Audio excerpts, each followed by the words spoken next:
नमस्कार, news competition cracker channel में आपका स्वागत है। देखते हैं उत्तराखंड के 13 जिलों की महत्वपूर्ण खबरें। उत्तराखंड विधानसभा के मानसून सत्र में दोनों दिन कामकाज रहा बाधित। मानसून सत्र के दूसरे दिन विपक्षी हंगामे के बीच 9 विधेयक ध्वनि मत से मंजूर हो गए। कांग्रेस ने विधायकों के लगातार जारी विरोध हंगामे को दरकिनार कर सरकार के सभी विधेयकों को पारित करने में सफल रही है। सदन के बीच सरकार और विपक्ष के गतिरोध का नतीजा यह हो कि किसी भी विधेयक पर चर्चा नहीं हो पाई। कांग्रेस विधायकों के हंगामे और नारों से गूंजते सदन के भीतर विधानसभा अध्यक्ष ऋतु खंडूरी ने ध्वनि मत के आधार पर विधेयकों पर मोहर लगा दिया। कुछ समय बाद इन्हें औपचारिक मंजूरी के लिए राजभवन भेजा जाएगा, जिसके बाद मानसून सत्र अनिश्चित काल के लिए स्थगित हो गया। बसपा विधायक मोहम्मद शहजाद धर्म स्वतंत्रता एवं विधि विरुद्ध प्रतिषेध संशोधन विधेयक और अल्पसंख्यक शिक्षा विधेयक 2025 के वर्तमान स्वरूप में सहमत नहीं थे। उन्होंने इन दोनों विधेयकों को विधानसभा की प्रवर समिति को सौंपने का प्रस्ताव रखना था, लेकिन हंगामे के कारण शहजाद अपना प्रस्ताव नहीं रख पाए। सुबह 2 बार स्थगित होने के बाद दोपहर 12 बजे सदन जब दोबारा शुरू हुआ तो विधानसभा अध्यक्ष ने सदन की कार्यवाही शुरू कर दी। सरकार की ओर से मंत्रियों ने बारी बारी से विधेयकों को पारित करने की अनुमति मांगी, जिस पर अध्यक्ष ने ध्वनिमत से सदन की सहमति देते हुए विधेयकों को पारित होने की घोषणा की। उधर मुख्यमंत्री पुष्कर धामी ने कहा कि सभी अहम विधेयक पारित हो गए। सरकार आपदा सहित हर मुद्दे पर चर्चा को तैयार है, लेकिन विपक्ष ने निजी एजेंडे के तहत सदन नहीं चलने दिया। विपक्ष ने जनता की आवाज दबाने का काम किया है।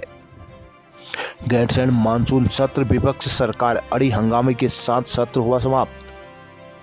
ग्रीष्मकालीन राजधानी गैरसैंण में 4 दिन के लिए प्रस्तावित विधानसभा का मानसून सत्र दूसरे ही दिन अनिश्चितकाल के लिए स्थगित हो गया। राज्य की कानून व्यवस्था पर काम रोको प्रस्ताव के तहत चर्चा कराने और न कराने पर विपक्ष और सत्ता पक्ष के अड़ जाने की वजह से बुधवार दोपहर विधानसभा अध्यक्ष ऋतु खंडूरी ने यह फैसला लिया है। हालांकि 19 अगस्त को जारी गतिरोध के बीच सरकार ने अनुपूरक बजट समेत 9 विधेयकों को पारित करा लिया है। सत्र को जल्द समाप्त किए जाने से नाराज नेता प्रतिपक्ष यशपाल आर्य, पूर्व नेता प्रतिपक्ष प्रीतम सिंह ने इस फैसले पर नाराजगी जताते हुए कार्य मंत्रणा समिति से इस्तीफा दे दिया है।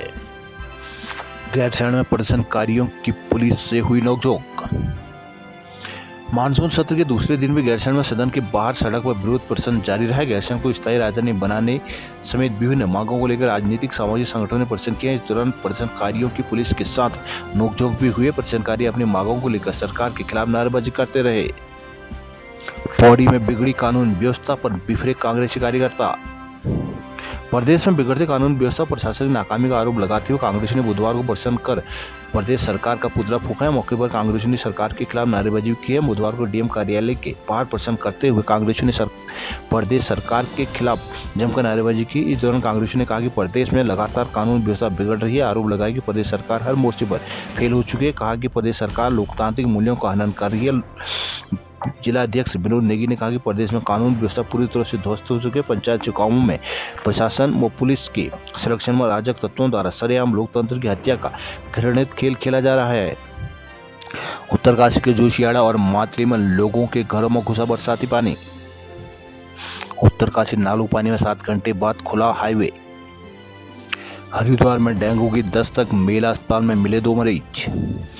हरिद्वार जनपद में डेंगू ने अपनी दस्तक दे दी है। मेला अस्पताल में रैपिड जांच के दौरान 2 डेंगू मरीज पॉजिटिव पाए गए हैं, जिनमें से 48 वर्षीय महिला जगजीतपुर निवासी है। दूसरे 8 मरीज 8 वर्ष की बच्ची रोशनाबाद के रहने वाली है। मेला अस्पताल की CMH डॉक्टर राजेश गुप्ता ने जानकारी दी कि दोनों ही मरीजों को एजाइजा जांच कराई जा रही है, जिसके तहत डेंगू की औपचारिक पुष्टि होगी। कुमाऊं विश्वविद्यालय हंगामे के बाद घोषित की छात्र संघ चुनाव की तिथि। छात्र संघ चुनाव कराने की मांग को लेकर प्रदर्शन करे छात्र नेताओं ने कुमाऊं विश्वविद्यालय मुख्यालय में धरना प्रदर्शन किया। उन्होंने कुल सचिव कार्यालय के बाहर छात्रों से नारेबाजी कर प्रशासन पर लापरवाही का आरोप लगाया। छात्रों का कहना था कि पिछले वर्ष से बीती प्रशासन की नाकामी से चुनाव स्थगित हो गए थे। इस बार भी स्पष्ट तिथि तय न होना प्रशासन की गंभीरता पर सवाल खड़े करता है। इस दौरान 11 बजे से लेकर शाम 5 बजे तक छात्र नेता मुख्यालय में डटे रहे, जिसके बाद DSP परिषद निदेशक DSW प्रोटेक्टर की समिति ने कुल सचिव के साथ अन्य विश्वविद्यालयों से वार्ता की, जिसमें निर्णय लिया गया कि सभी जगहों 27 सितंबर को एक ही दिन चुनाव होंगे, जिससे पूर्व छात्रों के हंगामे को देखते हुए विश्वविद्यालय कर्मियों ने अनुभाग बंद कर दिए थे। हल्द्वानी में ओपनर कर्मियों से राजस्व निरीक्षक आंदोलित। 5 माह से वेतन न मिलने से आक्रोशित STH और मेडिकल कॉलेज में तैनात ओपनर कर्मचारियों ने बुधवार को प्रदर्शन जारी रखा। उन्होंने मांगों के समर्थन में शहर में कैंडल मार्च निकाला। वहीं राजकीय शिक्षक संघ के बैनर तले शिक्षकों ने उत्तराखंड बोर्ड की सुधार परीक्षाओं के उत्तर पुस्तिकाओं के मूल्यांकन कार्य का बहिष्कार किया है। उधर राजस्व निरीक्षकों ने भी गुरुवार को से पुलिस कार्य के बहिष्कार का ऐलान किया। उपनल कर्मियों ने भीख मांगकर विरोध जताया है। चंपावत कोट केंद्रीय में शिक्षक की मौत, डोली से पहुंचाए शव। पिथौरागढ़ के देवत गांव में बुलडोजर की दहशत से सहमे लोग। मुंशियारी खतेड़ा स्कूल भवन हुआ जर्जर, बारिश में खो रही है छुट्टी। पिथौरागढ़ में पहली बार मिली पासपोर्ट वेरिफिकेशन सुविधा। अल्मोड़ा में शिक्षकों ने जनगीतों से सरकार को चेताया। अल्मोड़ा के एसएसजे में प्रमुख विषयों तक के अध्यापक नहीं है मौजूद। कांडा 3 आपदा प्रभावितों को रात में ही किया गया शिफ्ट। कांडा में लगातार हो रही बारिश से जमीन लगातार खिसक रही है और पुराने मकान ढह रहे हैं। खतरे को देखते हुए तहसील के कांडे कन्याल गांव में 3 परिवार को रात में अन्य शिफ्ट किया गया, लेकिन बुधवार की सुबह तीनों परिवार अपने घरों में वापस आ गए, जबकि प्रशासन ने पंचायत घर में और जिला पंचायत के डांग बंगले में इनकी व्यवस्था की थी। ग्राम प्रधान गौरव पंत और बीडीसी सदस्य निर्मल शाह ने बताया कि तहसील मुख्यालय से लगे ग्राम पंचायत काने कन्याल के चैतेत टोक में मदन रामपुत्र, रमीराम, प्रकाश रामपुत्र, शेरराम तथा रेखा पुत्री केसर राम खतरे के साए में समय गुजार को मजबूर है। क्षेत्र में लगातार बारिश हो रही है, जिस कारण खतरा बढ़ गया है। उन्होंने उनकी जानकारी तहसील प्रशासन को दी और उन्हें सुरक्षित स्थान पर ले जाने की मांग की है।